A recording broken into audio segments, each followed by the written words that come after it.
Mwiriwe bakunzi bonesha kure BTV Burundi nikakanya keza tushoye kwakira kumwanya w'Isoko ry'Ukuri ndaguhemiriwe canke mwaramutse bibaye nawe herereye nakanya keza tugiye gufata kanya turiko turiga ijambo ry'Imana bitiye mu kiganiro Isoko ry'Ukuri aho nizana nakikiranya ku munsi tugiye kwiga ibintu yambaye iki kiganiro nta rindi banga gifise nico gutanga ukuri bifatanye nuko ijambo ry'Imana rivuga ngo muzomenya ukuri ko bakwidegemvya ari naco gituma nizana nakikiranya ukaba ufise wandika ukaba ufise ikaramu n'urupapuro canke ikaye utangure kwandika ndizera nakikiranya yuko ikiganiro kija kurangira ufise ikintu gishasha wakiriye mbere yuko mbandanya n'ikiganiro reka mbanze nakira umutumire dufise tumuha ikaze abaramutse kandi atwidondore karibu cyane. Mwakoze ndashimiye kwikaze mu mpaye izina ni Pasteur NIKIZA Jean Apôtre nkaba ndamukije ariko akurikirana BTV harakana ikiganiro Isoko ry'Ubuzima nizavuze kugira ibihe vyiza byo kusangira ijambo ry'Imana nkabasanzwe ndumwungere mugabo kandi nkabandongoye ishirahamwe mpuzamashengero ry'Ukuri Ministries kandi ndumublogger kuri sabanir.com. Murakoze cyane Pasteur Jean Apôtre NIKIZA ariko numva ngo harimo akabazo k'amatsiko mbega Apôtre ni prénom canke ni titre. Murakoze barakunda kibazo Apôtre c'est un prénom ni izina abavyeyi bampaye donc nitwa NIKIZA Jean Apôtre kujya kwa Jean Pierre Jean Baptiste ariko sanzwe nkora igikorwa c'ubwongere. Murakoze cyane mbega nizera ko ntakekeranya ko bivanye n'abariko baradukurikirana uretse abakunzi bikoresha kuri BTV ndetse n'abakunzi banyu ko nizera ko hari abariko barabakurikirana kubera bazi ko muja kuba muri makino kibanza y'amasaha mbega abatabazi ariko bivanye n'ivyo muja kuganira baja kwipfuza kumenya byinshi kuri mwebwe sinzi ko mubabwira aho musanze mukora ibikorwa vy'Imana ikibanza adresse z'ukuri. Murakoze cyane nari ndavuze yuko ndongo ishira hamwe mpuzamashengero rya Ukuri Ministries ahari niryo dukorera mu bikorwa vy'Imana. Nari navuze kandi ko ndi umuconferencier ndigisha kandi ngira nkaba umwanditsi ku rubuga rwitwa sabanir.com. Iyi myaka iheze nari ndongo ishengero rya Ukuri Church ryari risanzwe rikorera hajya muri centre ville kuri avenue de France. Hanyuma ubu tukaba turiko turondera ikibanza gishaje kubera impamvu z'amategeko bashasha. Ego murakoze cyane nizera ntakikiranye ko umaze gutahura umutumire turi kumwe nta yindi ntumbero dufise muri wa mutima nyine wo kubarondera abatumire bafise byinshi bamaze kumenya ariko kugira ngo ivyo bamaze kumenya bashobore kubimenyesha batarabimenya ni wo mutima nyene uyu munsi bivanye n'ibiganiro bimaze kurengana tumaze gukora mu kino kiganiro nyene ibiyago bitandukanye aba ukuri k'ubuzima ukuri nyakuri ndetse n'umuco w'ukuri bimaze kurengana mu kino kibanza mu kino kiganiro nizera ntakikiranya ko uyu munsi hari ikintu cagumye kigaruka inshuro zose twamaze tugira ibiganiro ico naco naho umuntu agaruka ku kintu bitangwa agakiza uyu munsi rero twashimye ko tubazanira ibifatanye no kumenya ukuri kwa gakiza mbega agakiza ni iki mbega hakizwa bande mbega ibyo bibazo byose nibaza ko mufise ku bijanye n'agakiza nizera ko ikiganiro kija kurangira mufise umuco ukwiye ari naco gituma ngo masabe Pasteur adufashe numva nari mfise ikibazo ca mbere cyo kubabaza icambere nari numva nubabaza mbega agakiza ni iki ariko imbere yuko mwishura ico kibazo nashaka kumera nkuko mwomera nk'abatangura imbere gato kuko mumere nk'abagira intangamarara kuko nibaza ko bamaze kuvuga agakiza n'ibintu by'umuntu agakiza kaza ahantu mengo hasanzwe hari ikibazo kanaka mbega kubereka agakiza mbere yuko tuvuga agakiza ni iki kubereka agakiza. Mwakoze kubera abantu badukurikirana usanga hariho terminology bamaze gufata hanyuma bagaca bayidentifya n'umugwi kanaka w'abantu iyo tuvuze ivyo gukizwa vy'agakiza abantu bacabona abaporoti bacabona idini kanaka rya giprotestanti ntibagifata nk'ikibazo kiraba umuntu wese. Nimba hariho doctrine y'ishengero kanaka ku bijanye n'ivyo gakiza ivyo ntawo bikuraho mugabo kandi ikindi kitavaho kandi arico c'inkoramutima ni kumva ko uko kuri kujanye nuko umushaha watakaye kandi ugatakarira mu kaga, ugatakarira mu vyaha, ugatakarira mu buja bwa Satani, ugatakarira ahantu uri munsi y'uburake bw'Imana. Ivyo vyose umushaha ukaba wabiguyemo ubwa mbere na mbere bihereye ku bavyeyi bacu igihe bahitamwo nabi mw'itongo rya Edeni. Mugabo kandi umwe wese muri twebwe kuva igihe aje kw'isi mu mahitamwo yiwe yarushirije kuja kure y'Imana. Ibi twese vyadushikanye ahantu tutandukanye n'Imana. Pawulo niwe yanditse ati bose bakoze ibyaha ntibashikira ubwiza bw'Imana. Ico gihe yariko arandika igitabo c'Abaroma, ariko avuga bose, ariko aravuga ba bantu biyumvira ko ari abanyedini, ico gihe ariko avuga abayahudi, ati bose baba abitira umenga barasenga, bose bakoze ibyaha. Ariko kandi ariko avuga n'abaromani b'abanyavyaha, abaromani bari abantu baborerwa, basambana, abagenzi, barahira, bagira iki. Avuga ati nabo nyene bose bakoze ibyaha. Baba ari abafise idini kanaka binyegezamwo, baba ari abantu umenga mu buryo bweruye n'abanyavyaha. Pawulo avuga ngo bose bakoze ibyaha ntibashikira ubwiza bw'Imana. Iri jambo kudashikira ubwiza bw'Imana bisobanurwa kutabaho mu buryo buhesha Imana icubahiro. Ubwiza bw'Imana ni ijambo gishobora gusobanurwa icubahiro c'Imana. Ni kuvuga ko bose bakoze ibyaha ntibabaho mu buryo ivyo bavuga, ivyo bakora, ivyo baha agaciro, ivyo bakurikirana, ivyo biyumvamwo, ivyo babitse mu mitima yabo nk'indoto yabo ya mbere, ivyo bakoresha amaboko yabo, ivyo bavugisha akanwa kabo, ivyo barota inzozi zabo. Ivyo bintu vyose biterekana ko Imana ari iri hejuru ya vyose, ko Imana ariyo soko y'ubuzima bwabo. Nkuko kino kiganiro mu gatsi isoko ry'ubuzima, ko Imana ariyo munezero umuntu yaremewe kugira hejuru ya vyose. Pawulo ariko avuga rero ngo bose bakoze ibyaha ntibashikira ubwiza bw'Imana. Avuga ati bose babayeho ubuzima buterekana ko Imana ariwo munezero wabo wa mbere n'icubahiro cabo ca mbere. Ubivuze numva mengo ibintu tugiye kuvuga arabikiye, kuko bose nta muntu n'umwe yovuga ati nta gakiza nkeneye, kuko birumvikana ko dufise ingwara, twari dufise igikomere gifatanye n'ivyaha umuntu wa mbere yakoze Adamu. Bigaragara yuko uyu munsi ikintu tugiye kuvuga gifatanye n'agakiza umuntu wese aragikeneye.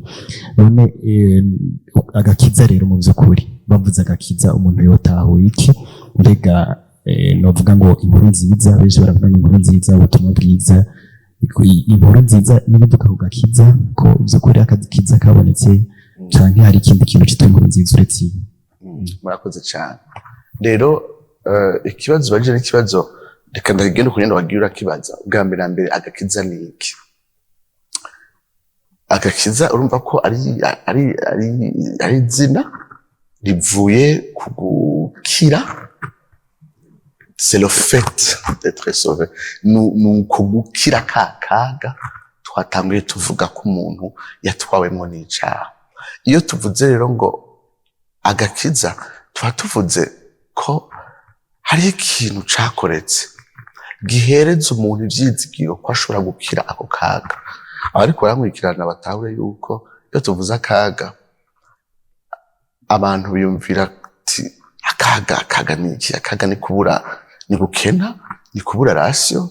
Akaga ni kubugwa ingwara ukabura amafaranga kuja kwivuza hanze. Akaga ni kugira iki? Ni kubura umuvyeyi cyangwa mwubakanye, yari umuntu ubuzima bwawe buhagaze ko. Akaga ni iki? Akaga kumbure ni kudashika ku ndoto yawe kubera ntambamye z'ubuzima n'ibindi. Abantu benshi iyo tuvuze akaga babura ibindi bintu mu buryo bufatika, ariko akaga nkuko twabivuze nico kibanza umushaha urimwo kubwicaha. Ico kibanza naho ni mu buja bwa Satani. Ico kibanza kandi ni musi y'uburake bw'Imana. Aho Pawulo nyene mu gitabo c'Abaroma avuga ati ugoroka kw'Imana kwarahishuwe, uburake bw'Imana bwahishuwe ubwo irakira ukutayubaha kose. Rero nimba Imana irakiye ukutayubaha kose, ako nakaga. Agakiza nuko umuntu ashobora gukira ako kaga. ni gukira uburake bw'Imana, ni gukira urubanza rw'Imana, ni gukira ubuja bw'icaha, ni gukira gutwazwa ituntu n'ubuja bwa Satani. Abariko baranyumviriza baravye mu mitima yabo barumva yuko arabaja b'ikintu kanaka, kandi n'abatatwara vyiyumvamo Bibiliya ivuze ko turi mu kaga, tuba turi mu kaga. Nawe wumva umenga ni sawa, wumva umenga uri sportif, ufise amagara meza, abantu baragukunda barakwemera, mugabo Bibiliya ivuze ko uri mu kaga. Imana irazi ivyo iriko iravuga, uri mu kaga. Kandi agakiza nako niyo nkuru nziza ivuga ko ako kaga dushobora kugakira. Ako kaga rero ni gukira, ako gakiza ni gukira urubanza rw'Imana, ni gukurwaho uburake bw'Imana, ni gukurwa mu buja bw'icaha, ni gukurwa mu buja bwa Satani. Urakoze cyane. None tunumva umengo agakiza kararemereye cyane, mbere n'ikintu umengo coba kizimvye ko umuntu ashobora kuronka. Mbega karoroshe kuronka agakiza, umuntu ashobora kuronka gute? Murakoze. Gafatanya n'iki? Ndabafite bavuga ngo kwakira Yesu, kwakira agakiza. Yesu barakunda kumufatanya n'agakiza. Murakoze. Murakoze ku ico kintu. Naganga kuri ku cya kintu wambaza ati mbega inkuru nziza ni iki? Inkuru nziza nuko hariho uwapfuye ku musaraba yitwa Yesu Kristo, atuma ako gakiza gashoboka. Voilà. Ku muri cyakazi bambaje ubwa mbere hari n'ivyo bintu bibiri, agakiza hamwe n'inkuru nziza. Inkuru nziza ivuga ivyo umuntu yaje, kandi si umuntu gusa, Bibiliya ivuga ko ari umuntu Mana. Yohana igice ca mbere ku murongo wa mbere kuva wa mbere kwa kabiri gushika kwa gatatu, ubwa mbere na mbere ijambo yariho, kandi ijambo yahoranye n'Imana, ariko kandi ijambo yari Imana, ngo maze yambara umubiri abana natwe, ngo yaje mu biwe, ariko biwe ntibamwakiriye, ariko bamwakiriye bose yabahaye ububasha bashoboza gucika abana b'Imana. Rero inkuru nziza itubwira ivy'uwo muntu Mana, ivy'iyo Mana yambaye umubiri. Abifilipi cyo cyakare kuva mu gatanu avuga ngo uwo naho yarasanganywe akamwemere ku Mana, ntiyiyumviriye yuko kuringanira n'Imana ari ikintu cyo kumirako, ngo yambara ishusho y'ubugurano, yambara ishusho y'umuntu, acika icaha, ngo aramanuka arumvira, ngo gushika hapfa uruvu hashiraho ku musaraba. Pere birahani biratubwira ngo umwe atigeze kumenya icaha, ngo Imana yamuhinduye icaha ku bwacu, kugira ngo muri we duhinduke ukugoroka kw'Imana. Aho gakiza rero gafatanye n'umuntu. Rero ntarashika kure mbe ndabwira ko batwumviriza, kenshi abantu barafatira gakiza n'ishengero kanaka, agakiza n'idini kanaka. Turaza kuraba yuko uwo yakijijwe akeneye kuba mu muryango, zaba tubiraba ishengero n'ikintu gikomeye, n'ikintu n'ishengero ntari tuza kuraba two turaheza ikiganiro. Ariko ubwa mbere na mbere ishengero si ryo riduha agakiza. Ubwa mbere na mbere hari n'abavuga ngo hirya y'ishengero nta gakiza. Ivyo babivuga kera muri Moyen Age, kuko abantu bavuga bati umuntu akizwa n'amasakramentu yahawe n'umumenyeshamana. Ariko ivyo vyose sivyo bitanga agakiza. Agakiza gafatanye n'uwo muntu Mana Yesu Kristo, utahura ico yakoze, kucizera, ukakigumbira, ukavuga ati ndemeranje n'Imana ko ndi umunyavyaha, kandi ko nari imbere y'urubanza rw'Imana, kandi ko uburake bw'Imana buri kuwo wese atabayeho aserura icubahiro c'Imana, ariko ko Imana mu rukundo rwayo yarungitse Yesu Kristo agapfa ku musaraba mu kibanza canje. Uburake bwari kunjako, abariwe abwakira arahanwa mu kibanza canje. Ndizeye ko ari we mukiza wanje, ndizeye ko ari we mwami wanje, kuko yandemye nduwiwe, ariko kandi kuko yancunguye nduwiwe. Ubuzima bwanje bwose busigaye nzobaho nduwiwe. Mbere wa Paulo avuga ngo kuko icatumye apfira bose ari kugira ngo abariho babeho bataciganza, ariko babeho banezereza uwo yabapfiriye akabazukira. Igihe wumva yuko umushaha wawe watumbereye uyo kubw'icabaye, kubw'ico yakoze ku bwawe, ako niko gakiza. Ntibifatanye bwa mbere na mbere n'idini, ntibifatanye bwa mbere n'ikintu cita igiporoti, ishengero ry'igiporoti, ntibifatanye n'umupasitori kanaka akomeye yakwagirije agakiza. Bihagaze kuri uwo mwami n'umucunguzi. agakiza numva umuntu wese agakeneye, ariko kandi ndumva yuko bifatanye n'umuntu yacitse icaha ku bwacu kugira ngo ducike ukugororoka kw'Imana nk'uko mubivuze mu ijambo ry'Imana. Ariko ndashaka kumenya gute uwo muntu ako gakiza tugashikako. Yego peut-être ubu turashigeze ko hariho umuntu abitahura ko yari umunyabyaha ariko uyu munsi akeneye ikintu kimukiza, ariko uyu munsi peut-être yaciye azi ikindi kibazo ati none ako gakiza ndagashikira gute, uwo gashaka yo gashikako gute? Mbega abantu bose yego baragakeneye, ariko bose barashobora gukizwa? Novuga mu buryo bwo kwizera bose barafise ubwo bushobozi bwo gushikaho bagira ahantu bakira agakiza, bafise capacité yo gukakira ko n'umenga kararemereye. Bakoze akaririmbo abarinzi b'Abanyarwanda James na Daniel baririmvye ngo amaraso ya Yesu ntazigera ashira imbaraga. Mu yandi majambo, urupfu rwa Yesu rurahagije gukiza umuntu wese. Nitwibaze yuko Yesu yasheshe amaraso ashobora koza abantu 2,000 gusa, cyangwa urupfu rwiwe rushobora gukiza abantu bakenya gusa. Urupfu rwa Yesu, amaraso ya Yesu arahagije gukiza uwo ari we wese. Ikibazo ikurikira, mbega umuntu ko gakiza karemere arafise capacity yo gukakira? Abantu bacaze ikibazo, nta muntu n'umwe afise la capacité yo kwakira gakiza mu nkomezi ziwe. Ni ikintu ategerezwa gushobozwa, ni ikintu ategerezwa gukorerwa. Niyo mpamvu iri jambo risobanura gukizwa harimwo ikintu ukorerwa, lo passif, si kwikiza, ni gukizwa, ni ikintu ukorerwa. Kubera iki ari ikintu ukorerwa? Ni ukubera icaha cadushize ahantu twapfuye twononekaye ku buryo mu nkomezi zacu, naho Yesu yohagarara imbere yacu akavuga ati mpereza ukuboko kwawe, vyotunanira kuduza ukuboko ngo tumwakire. Kubera icaha catugize iyondo, catugize ubunywenywe, caratwononye ku buryo mu nkomezi zacu tudashobora kwikiza. Ariko hari ikintu kimwe murasanga mu vyanditswe umuntu umwe yigeze gukora, yari impumyi. Nyampumyi rero yarumva ko ivyizigiro vyayo vyonyene ari Yesu Kristo. Yarumvise Yesu ariko aragendagenda, uko avuze ati mbega uwo ari wese arashobora gukizwa. Nawe yumva ari abantu yabohoye, yumva ari abantu hari ibyaha, yumva ari abantu yahumuye, yumva ari abantu yamuguruye. Mu munsi umwe yumva Yesu ariko ararengana.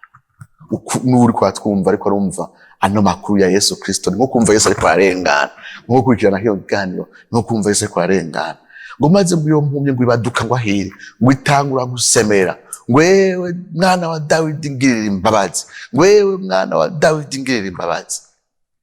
Iki ni ikintu gikomeye, ni gutaka, n'umushaha utaka, ugataka uvuga uti ngirira imbabazi, ngirira imbabazi simbereye, ngirira imbabazi sinshoboye, ngirira imbabazi mu nkomezi zanje nta ciza kirimo, nta ciza comvamwo, nta shika no gushikanira ngo wakire, sinokwikura muri buno buja ndimwo, sinokwikura ko uburake bw'Imana buri kuri jewe, ngirira imbabazi. Hanyuma hari isezerano muri Bibiliya rivuga ngo uzokwambaza izina ry'Uhoraho wese azokizwa. Igifaransa bavuga ngo quiconque invoquera le nom de l'Éternel sera sauvé. Alors, hari igihe abantu batubwiye bati gukizwa ni formule, hari ibintu ukora, hari karatu usinya ati ndemeye.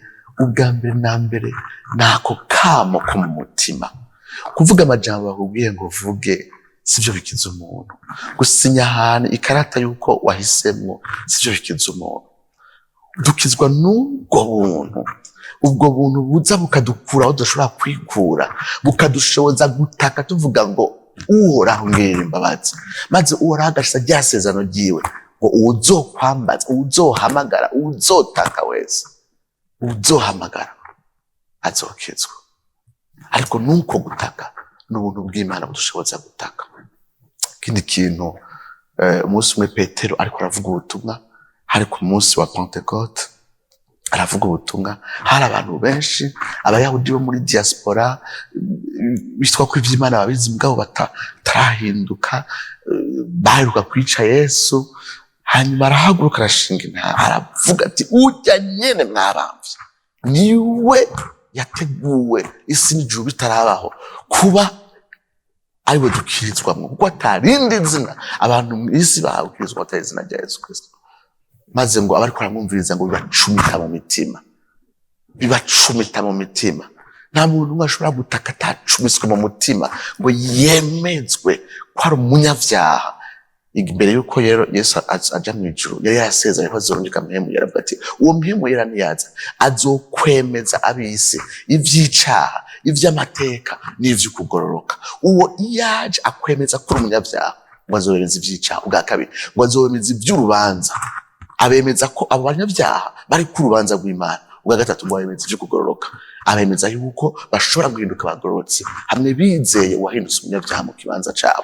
Ubwo rero mpwemu yera uri kurumviriza ijambo ry'Imana nko mu mwanya abariko baranyumviriza, abariko arakorera mu mutima wawe kugira ngo wumve mu mutima wawe umenetse ujanjaguritse. Niyo mpamvu ukwiye kumviriza ijambo ry'Imana ufise umutima witeguye.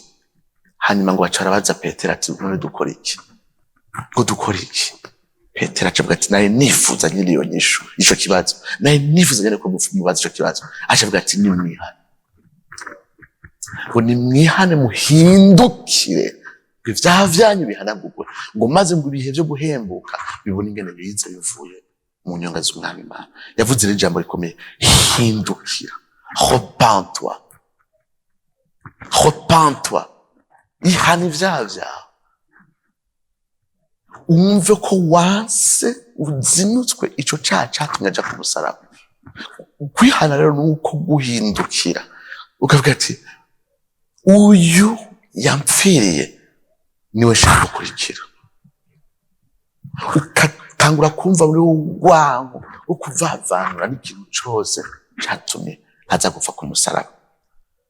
Guhihana hari ikindi kintu gikomeye dusabwa, naco nyene bakibajije umuntu witwa Paulo yari afunzwe mw'ibohero.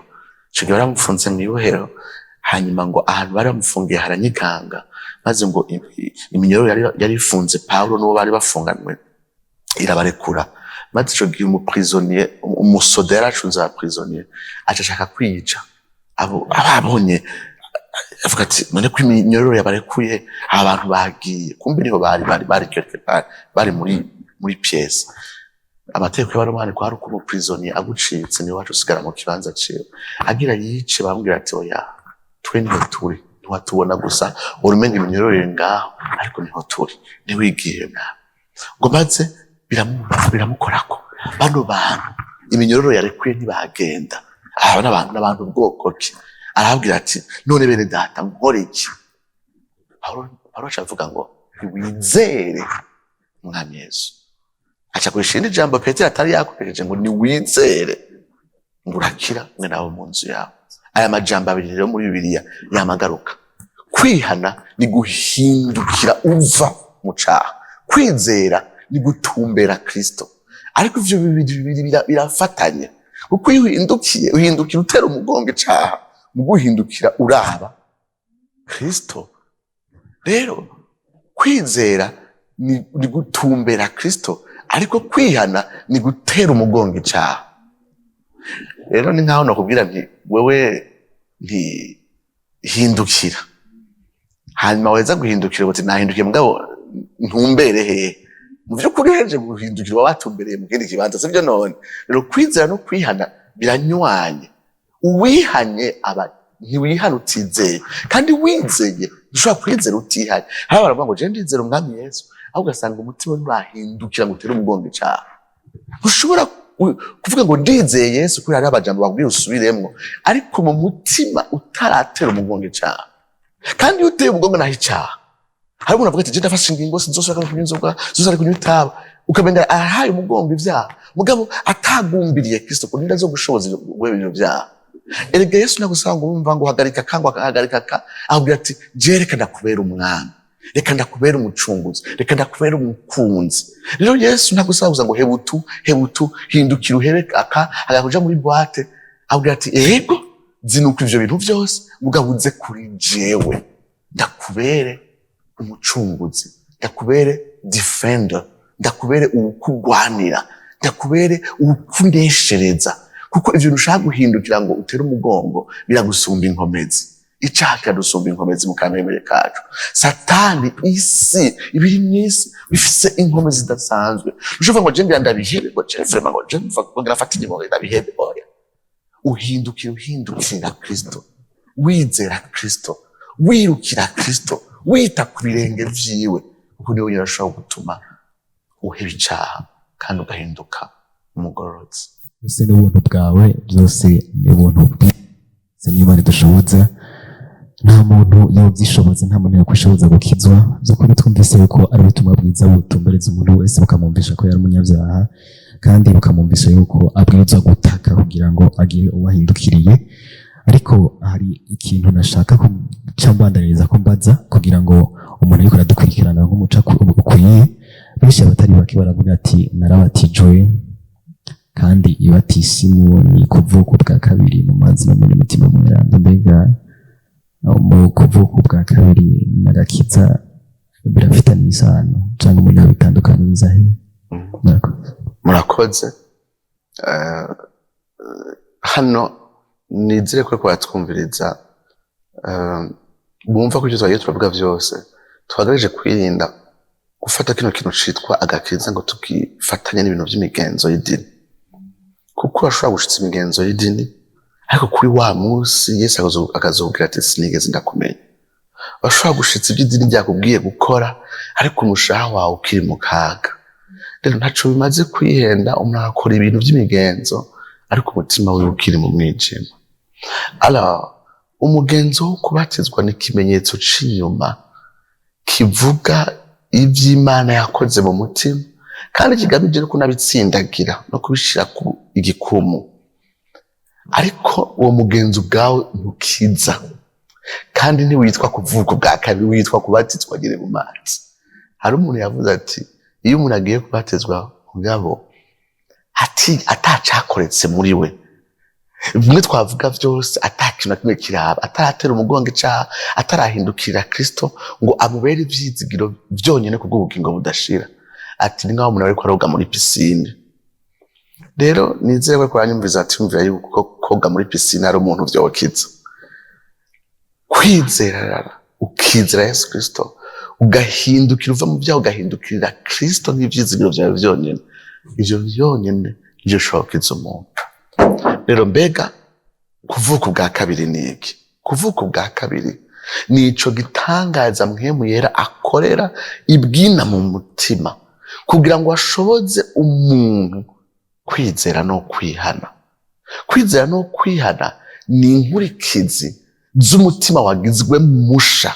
Rero kuvuka ubwa kabiri ni kugirwa musha imbere muri twebwe. Kuvuka ubwa kabiri si igikorwa c'inyuma umuntu akora nko kubatizwa, ni igikorwa c'imbere gikorwa na Mpwemu Yera aho atugira basha. Igitabo c'Abanyefeso igice ca 2 kuva ku murongo wa 1 gushika 3 avuga ngo namwe yarabagize bazima hamwe mwari mupfuye mwishwe n'ibigabitanyo vyanyu. Yarabagize bazima nico gikorwa cyo kugirwa muzima warishwe n'ivyaha, hanyuma ukanguzwa bati bendi wakanguka bavuga Yesu kumva utangiye kumutahura. Wahora umufata ibisanzwe, wahora ugenda no gusenga ukamengana ibisanzwe, ariko umunsi umwe ukumva byose bibaye bishasha. Wahora ukora ukanagitwara no muri korale ukamengana ibisanzwe ukanagisangirana, uwo munsi ukumva ntibishoboka. Abantu batari bakenya baza kurealiza, bagaza kuronga ubuzima bamaze imyaka bari mu bintu mengana ibintu byo gusenga, ariko umunsi umwe Imana ikabagira ubuntu ikabavyara ubwa kabiri, ikabahumuyekeramwo ubuzima, bakabazima imbere mu mitima. Ico gihe gashatangura guhindukira bava mu caha kandi bagahindukirira Kristo. Ego. Ubwa kabiri ni kwihana, kuzinuka icaha, guteranya, kwizera, ni kugirwa musha imbere mu mutima wari wishwe n'ivyaha vyawe. Maze ico gikorwa cyo kugirwa musha ico tutita kuvuga ubwa kabiri kikagushoboza kwizera hamwe no kwihana. hanyuma umuntu akashika ku kubatizwa. Ego, maze umuntu agaca abatizwa rero nko gushingira intahe ubwo buzima bushasha agiye gutangura. Nimba ntihenze umuntu yabatijwe muga ivyo vyose bitamubayeko, ego vyumvikana yuko akeneye gakiza mu buzima bwiwe, ego naho yoba yaraje kubatiza, ego nukuri yosubiramo asubira mwigi kubatiza. Ikihuta suko c'est pas le symbole. Ikihuta nuko aronka la réalité, ariko inadafise yakoze ikimenyetso c'ukuri atararonka. Rero ikintu ca mbere cihuta nuko aronka ukuri, niyamara kuronka cette réalité, ivyo uko bamusubiramwo canke batamusubiramwo ivyo azobidesida mu nyuma. Mugabe icihuta nuko ivyo yakoze inyuma akavyitirirwa inyuma atarigira bironka mu mutima, yihute yinginga Imana kuko nico cyo kizomukiza kuri wa munsi w'urubanza. Hanyuma ivyuko cette fois yaronse la réalité, akeneye kugira ikimenyetso gisa n'ivyakoretse mu mutima, ivyo bizoca bikurikira mu nyuma. Ko nibaza yuko abariko baradukurikirana benshi barafatira ku mirongo ya Bibiliya, abenshi babwira ubutumwa bwiza, babwira ati niwizera ukatura, kandi uwatura yuko Yesu ari umwami yapfuye akazuka, arakizwa kuko umutima ari umuntu yizeresha akanwa kugororoka, ariko akanwa akaturishije akanwa gakiza. Ivyo mubivuga kwiki? Ivyo birahagije kugira ngo, ariko kandi kugira ngo tuje twitera tugira imbere, mbega n'umuntu uwo ari we wese ashobora kukwatuza ivyo bintu? Umuntu wese arashobora, kuko ubutumwa buravugwa hose, abantu bagenda baratuza abantu mubwo buryo nyine. Zoba ari uburenganzira bw'umuntu wese kubwira umuntu wari we wese akaca bisubiramo kurya nyene, akaca barakijijwe akarindira kubatizwa? Mbega cyagisuma ku musaraba Yesu yaracatuje, yakibwiye ngo subiramwo ukuva no bose ndakwakira. Nivyo yuko uko umwanya wagiye uhera, abantu barafashe amajambo yanditse muri Bibiliya bayahindura ibintu biri mekanike.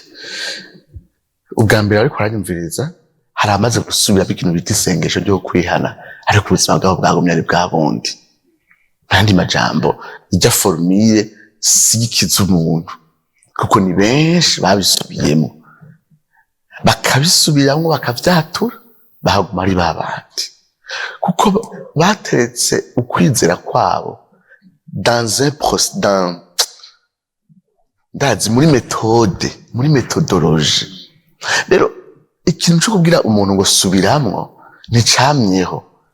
Abantu bagikoze comme une metodologie yo kwakompanya umuntu, ariko ubwa mbere na mbere agakiza ntigahagaze ku muntu yakubwiye amajambo kanaka usubiramo, bihagaze kuri ka kamo ko mu mutima ka mwana wa Dawidi ngira imbabazi.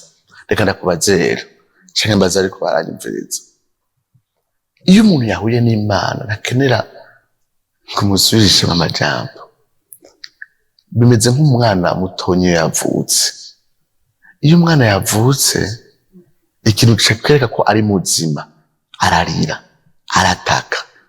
Nenda kubaza, nenda bayigishije umwana kurira, agishika gusa aca mvuza induru, aca mvuza akamo.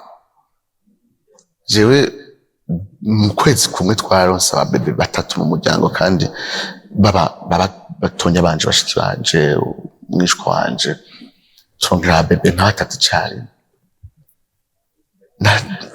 Sinigenda bimenyera, ni kuvuga ninge narondera ibere, uravuga ati yavyikiye, ninde yabimubwiye?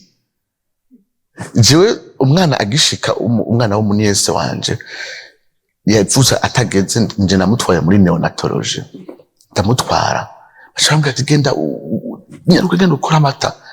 Caragenda muzanira bibero, yavuze atageze.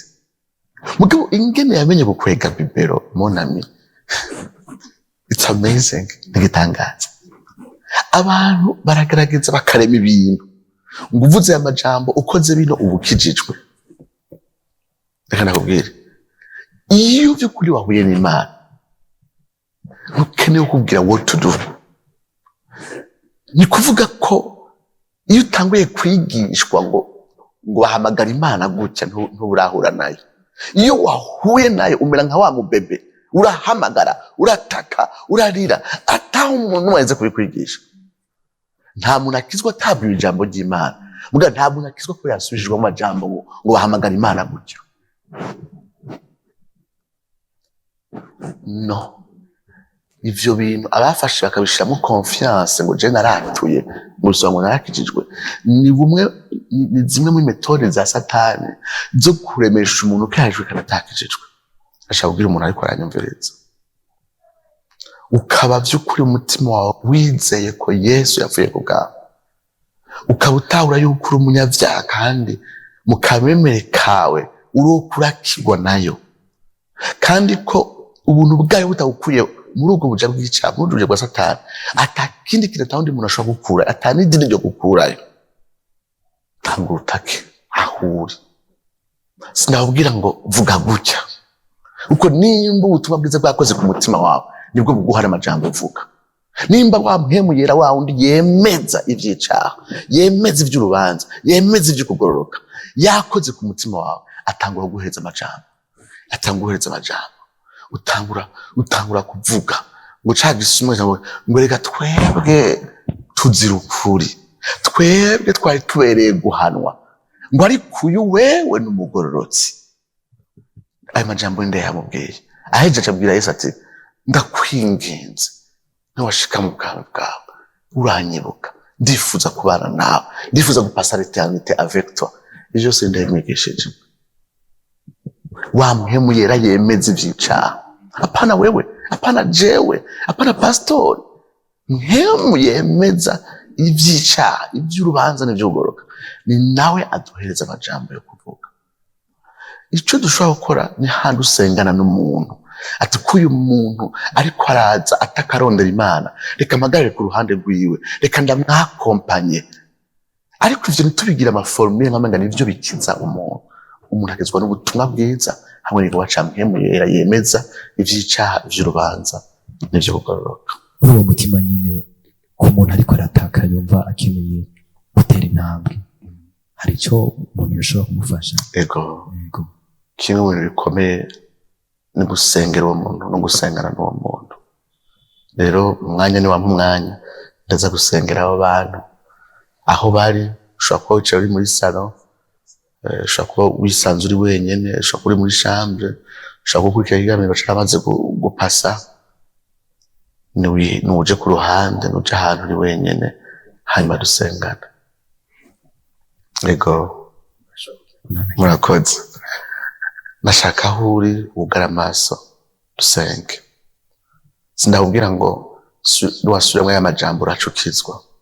Igihe mpemu yawe ikora kwemeza ko uri umunyabyaha, igihe mpemu yawe ikora kwemeza ko ubereye urubanza, igihe mpemu yawe ikora kwemeza kandi ko ukugororoka Imana itanga nk'ingabire ku bwa Yesu Kristo gushobora kuba ukwawe, uwo nyene niwe aca guheza amajambo yo kuvuga.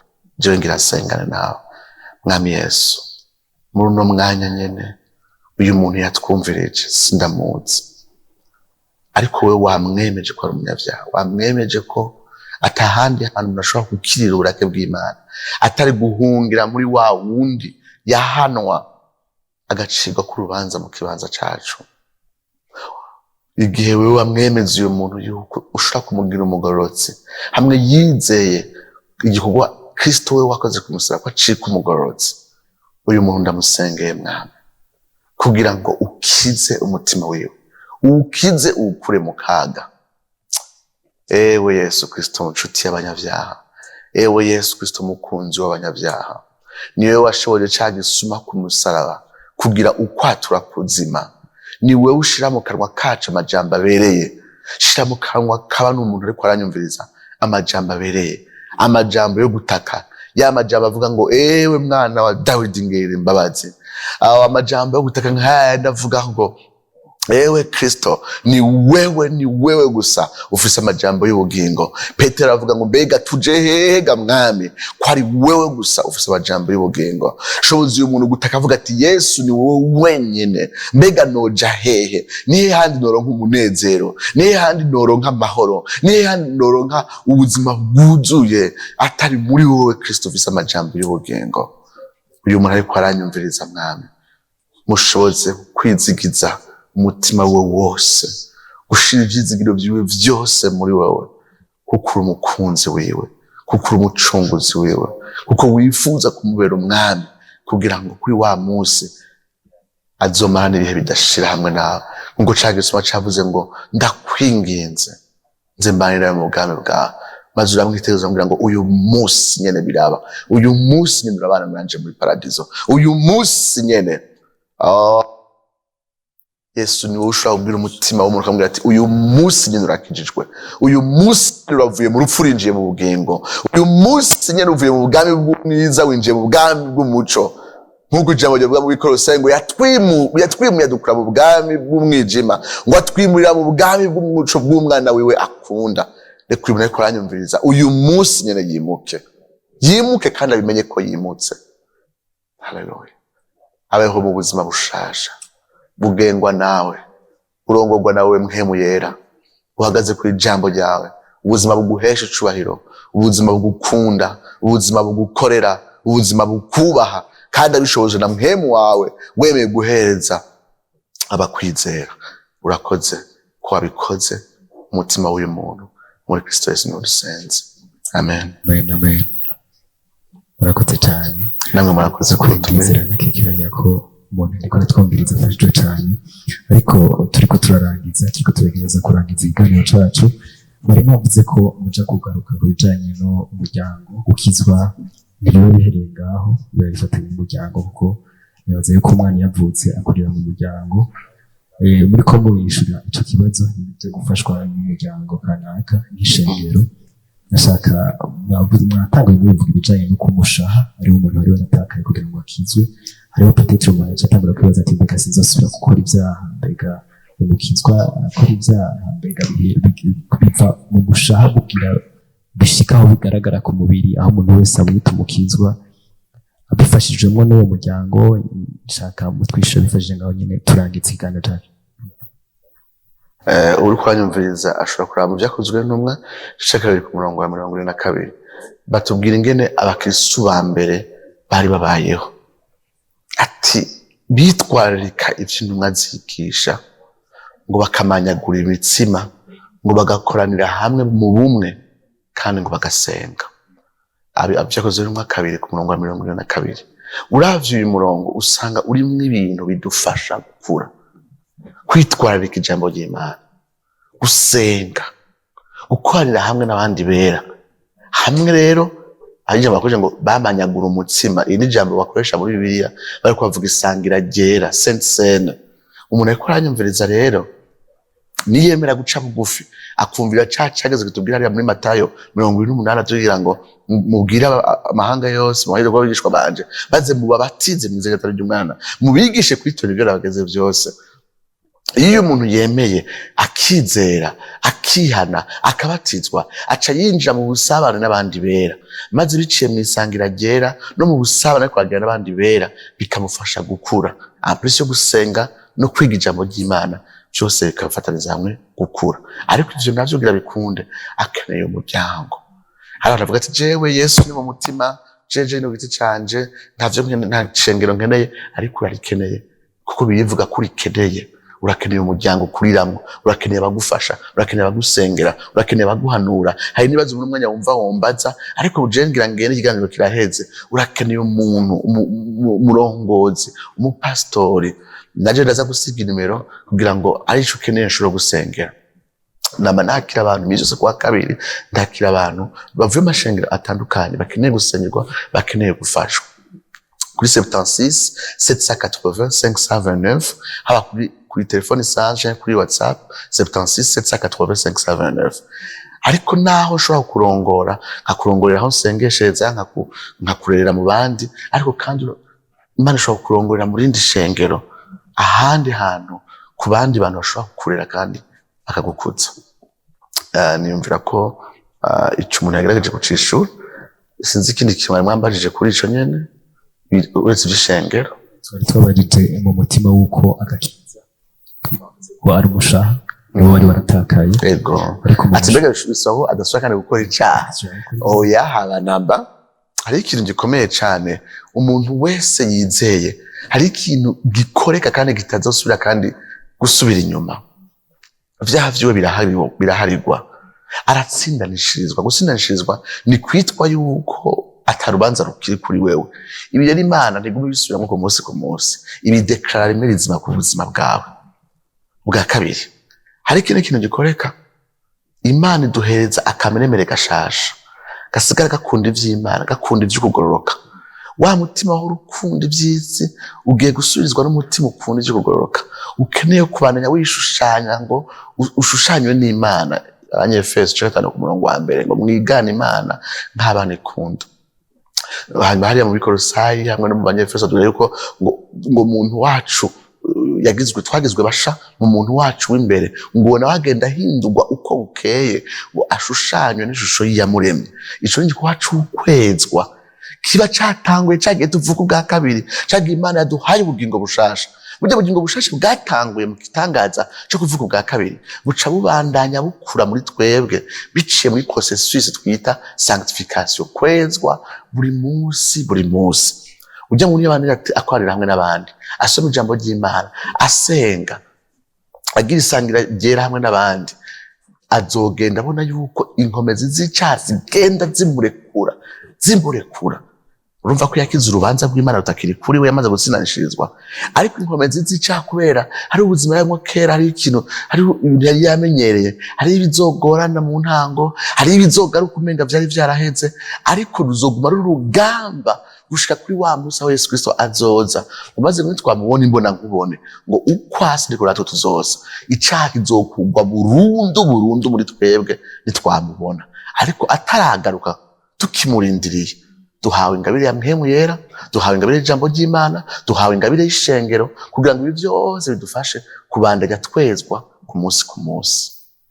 Agakiza ni ku munsi harakava mu mitima yacu, mu mpemu zacu, hanyuma uko umuntu agenda arabaho, abari mu muryango w'Urukristo, ishengero, arushiza kwakira ijambo ry'Imana rimufasha kwezwa ku munsi.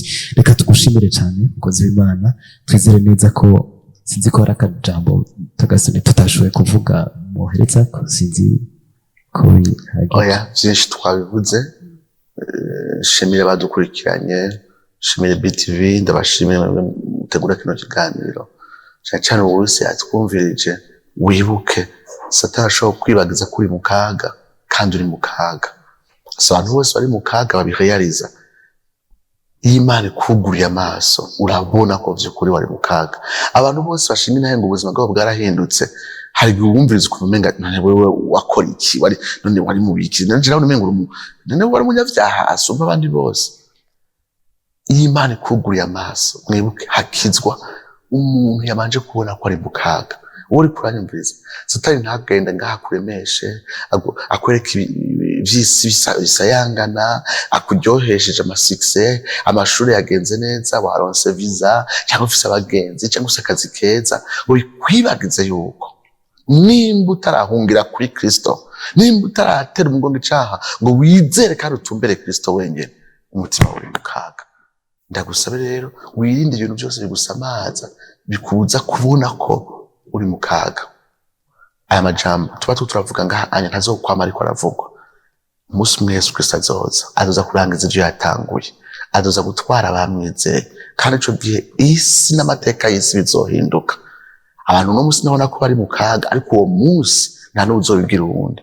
Abantu bose bazobona ko bari mu kaga, ariko nturindire uwo munsi w'urubanza, nturindire uwo munsi aho amahanga azocibwa kwiteka. Nk'ubitabo cy'Ijeshwe Yohana kibitwereka kuva hariya mu gice 8-9 kubandanya. Nturindire uwo munsi, ubu nyene ukikumva ijambo ry'Imana, uhungire kuri Kristo Yesu. Yitubwira ngo hahirwa amongera ko bose. Murakoze cyane mukozi w'Imana. Ariko kandi ndashaka utera intege umuntu ariko aradukurikirana. Nizera ko mwebwe muba mufise byinshi byo kubivuga ko umuntu ariko aribaza nari nahoze nibaza mbega abantu bakijijwe umengo bariboshe by'ukuri agakiza kararyoshe. Agakiza kararyoshe, undi muzi utegura ikiganiro tuvuge gusa ingene karyoshe, ariko agakiza by'ukuri kararyoshe. Kandi gushimira cyane. Ubwo nawe nizere ko n'undi munsi tubatumiye nk'uko mubitwemereye kandi muzoza mufise umutima bikunze. Yego cyane. Murakoze cyane. Namwe turabashimira. Namwe ndabashimire cyane by'ukuri mwebwe mwafashe umwanya wanyu kugira ngo mwumvirize ikiganiro isoko ry'ukuri. Nizera ko cabafashije, ukaba ushaka kugisangiza abandi nyumba uriko kurikirana ku mbonesha kure canke ku mbuga ngurukana bumenyi ziri imbonesha kure.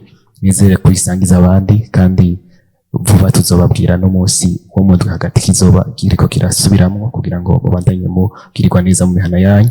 Ndabashimire cyane, nongera ndababwira ko hari ibindi biganiro byitangiye imbere, ukabishaka kubikurikirana uje kuri page ya Facebook yitwa Isoko ry'Ukuri, urasanga ko amapartage y'ibiganiro byatwitangiye imbere, canke unyandikire kuri 71 662 904 ndaguhe link ushobore kubikurikirana. Ndetse n'ikindi woba wifuza, ndanatera intege umuntu wese, ndetse mpamagarira abantu mwese mufise ibyo mukora ngaho iwanyu, mufise amasosiyete y'amaentreprise. Iyi ni televiziyo imbonesha kure iri commerciale, turashobora kubamenyekanishiriza ibintu byanyu kugira ngo dukeneranire muduhe ibyanyu natwe tubamenyekanishiriza ibintu byanyu. Imana ibahe umugisha. Umwanya w'ikiganiro urarangiye, reka ndabashimire cyane. Hanyuma cyo nsaba mu buhinga bw'ivyuma shimire Boris Jiri Ngabire yariko aradufasha mu buhinga bw'ivyuma, ndetse na Claude Nduwimana. Ndabasabe badushira amakaririmbo byose byarimwe nawe turangiza ikiganiro tuherekeza umutumire. Imana ibahe umugisha.